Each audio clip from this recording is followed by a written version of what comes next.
रात के 2 बज रहे थे। घर में सन्नाटा पसरा हुआ था। रघुनाथ जी उठे। उन्होंने अपना वो पुराना झोला उठाया और मीरा जी से कहा, मीरा चल यहाँ से।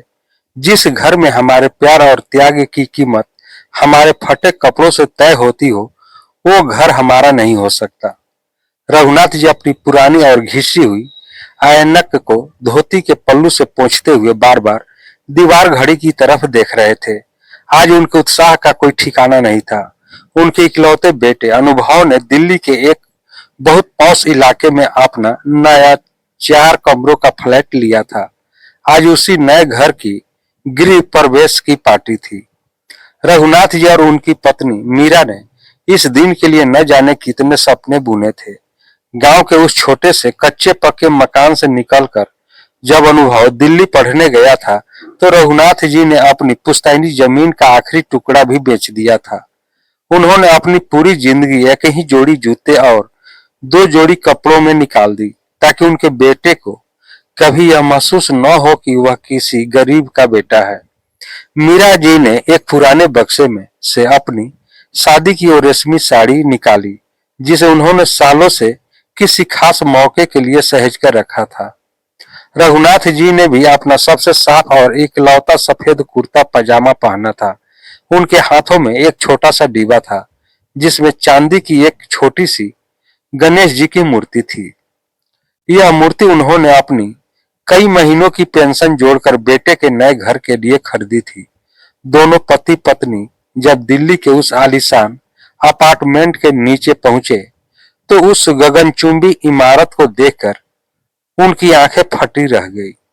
लिफ्ट से होते हुए जब वे 12वीं मंजिल पर अनुभव के फ्लैट के बाहर पहुंचे, तो वहां की सजावट और चकाचौंध देखकर उन्हें लगा जैसे वे किसी स्वर्ग में आ गए हों। दरवाजा अनुभव की पत्नी सृष्टि ने खोला।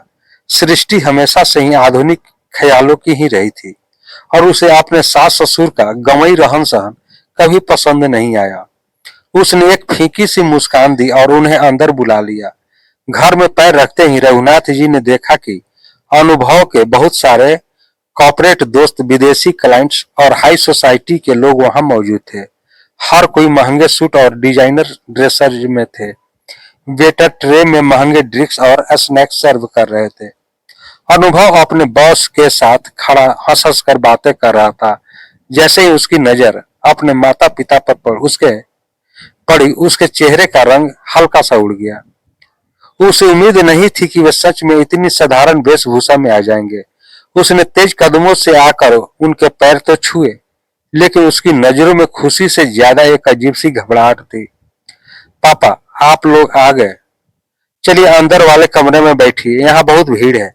अनुभव ने उन्हें ड्राइंग रूम से हटाकर एक छोटे से गेस्ट रूम की तरफ धकेलने की कोशिश की। मीरा जी ने भोलेपन से कहा, अरे बेटा, हमें भी तो देखने दे तेरा ये महल, और इतने सारे दोस्त आए हैं, उनमें से मिलवाएगा नहीं। अनुभव ने झुंझलाते हुए कहा, माँ, आप लोग यहाँ बोर हो जाएंगे। ये सब मेरे ऑफिस के लोग हैं। आप लोग बस अंदर आराम कीजिए। रघुनाथ जी ने अनुभव की इस हड़बड़ाहट को महसूस किया, लेकिन उन्होंने कुछ नहीं कहा। वे दोनों चुपचाप उस गेस्ट रूम में जाकर बैठ गए। बाहर पार्टी का शोरगुल बढ़ता जा रहा था। कुछ देर बाद रघुनाथ जी को प्यास लगी। वे पानी लेने के लिए कमरे से बाहर निकले। डाइनिंग एरिया के पास अनुभव अपने बॉस और कुछ खास दोस्तों के साथ खड़ा था। रघुनाथ जी पानी के गिलास लेकर मुड़ ही रहे थे कि अनुभव के बॉस की नजर उस पर पड़ गई। हे अनुभव, ये बुजुर्ग कौन है? मुझे लगा कैटरिंग वाले स्टाफ में कोई है। बॉस ने अंग्रेजी में एक हल्का सा मजाक करते हुए पूछा। अनुभव का चेहरा शर्म से लाल हो गया। वह कुछ पल के लिए हड़बड़ा गया। उसे समझ नहीं आया कि वह अपने हाई प्रोफाइल बॉस को कैसे बताएं कि ये सीधे साधे पुराने कपड़ों वाले व्यक्ति उसके पिता हैं। उसने नजरें चुराते हुए दबी हुई आवाज में कहा, ओ मेरे गांव से आए हुए एक दूर के रिश्तेदार हैं, बस ऐसे ही आ गए थे। यह वाक्य रघुनाथ जी के कानों में पिघले हुए शीशे की तरह उतरा। उनके कदम वहीं जम गए। जिस बेटे को उन्होंने अपने कंधों पर बिठाकर दुनिया दिखाई थी, आज वह भरी महफिल में उन्हें अपना पिता कहने में शर्मिंदगी महसूस कर रहा था। रघुनाथ जी का दिल किसी कांच के बर्तन की तरह चकनाचूर हो गया था। वे चुपचाप अपने कमरे में लौट आए। मीरा जी ने उनका उतरा हुआ चेहरा देखा तो घबरा गई। क्या हुआ जी, तबीयत तो ठीक है? रघुनाथ जी ने बस इतना कहा, कुछ नहीं मीरा, बस थोड़ी थकान है। लेकिन बात यहीं खत्म नहीं हुई। रात को जब पार्टी खत्म होने को आई और मेहमान जाने लगे, तब अनुभव कमरे में आया। उसके चेहरे पर अभी भी गुस्सा था। उसने दरवाजा बंद किया और रघुनाथ जी की तरफ मुड़कर तीखे स्वर में बोला, पापा, आपको समझ नहीं आता क्या?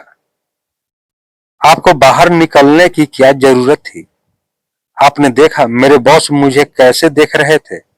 मेरी पूरी इमेज खराब कर दी आपने। आप लोग मेरे लिए कभी कुछ ढंग का तो कर नहीं पाए। कम से कम मेरी बनी बनाई इज्जत तो मत मिट्टी में मिलाया कीजिए। रघुनाथ जी ने अपनी कांपती हुई आंखों से अपने बेटे को देखा। वे शब्द उनके सीने को चीर रहे थे।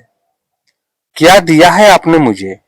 जो भी हूं अपनी मेहनत से हूं, और आप यहाँ इस तरह के कपड़े पहनकर आ गए जैसे कोई भिखारी हो। आपको पता है मेरी सोसाइटी के लोग मेरे बारे में क्या सोचेंगे? अनुभव चिल्ला रहा था। मीरा जी रोने लगी। बेटा, तू ये क्या कह रहा है? तेरे पिता ने अपना पेट काट कर तुझे पढ़ाया है, तू आज उनके कपड़ों पर जा रहा है। रहने दीजिए माँ, हर बाप अपने बच्चों को पढ़ाता है, कोई एहसान नहीं किया, लेकिन आज इन्होंने मुझे मेरे ही दोस्तों के सामने जलील कर दिया। कहकर अनुभव झटके से कमरे से बाहर निकल गया। रघुनाथ जी बूत बनकर बिस्तर पर बैठे रहे। उनकी आंखों से आंसू नहीं गिरे, क्योंकि जब दर्द हद से गुजर जाता है तो इंसान रोना भी भूल जाता है। उन्हें तो कहावत याद आ रही थी जो उन्होंने कभी किसी किताब में पढ़ी थी, इंसान अपने जीवन काल में सबसे ज्यादा अपमानित और जलील अपने कुछ खास अति प्रिय लोगों द्वारा ही होता है। आज यह कहावत उनके जीवन का सबसे कड़वा सच बन गई थी। जिस समाज, जिस दुनिया से लड़कर उन्होंने अपने बेटे को काबिल बनाया था, आज उसी बेटे ने उनके वजूद को एक पल में नकार दिया था। रात के 2 बज रहे थे। घर में सन्नाटा पसरा था। रघुनाथ जी उठे। उन्होंने अपना वो पुराना झोला उठाया और मीरा जी से कहा, मीरा, चल यहाँ से। जिस घर में हमारे प्यार और त्याग की कीमत हमारे फटे कपड़ों से तय होती हो, वो घर हमारा नहीं हो सकता। मीरा जी ने बिना कुछ कहे अपना सामान समेट लिया। रघुनाथ जी ने वो चांदी की गणेश जी की मूर्ति और अपनी बची हुई पेंशन के कुछ रुपए एक लिफाफे में डालकर टेबल पर रख दिए। उन्होंने एक छोटा सा पर्चा भी पास में रख दिया। दोनों पति पत्नी रात के अंधेरे में चुपचाप उस आलीशान घर की देहरी लांग गए। उन्हें बाहर की ठंडी हवा भी उस घर की एसी की हवा से ज्यादा सुकून दे रही थी। अगली सुबह जब अनुभव सोकर उठा और उसने गेस्ट रूम का दरवाजा खोला तो कमरा खाली था। टेबल पर रखे उस लिफाफे और पर्चे को देखकर उसके हाथ कांप गए।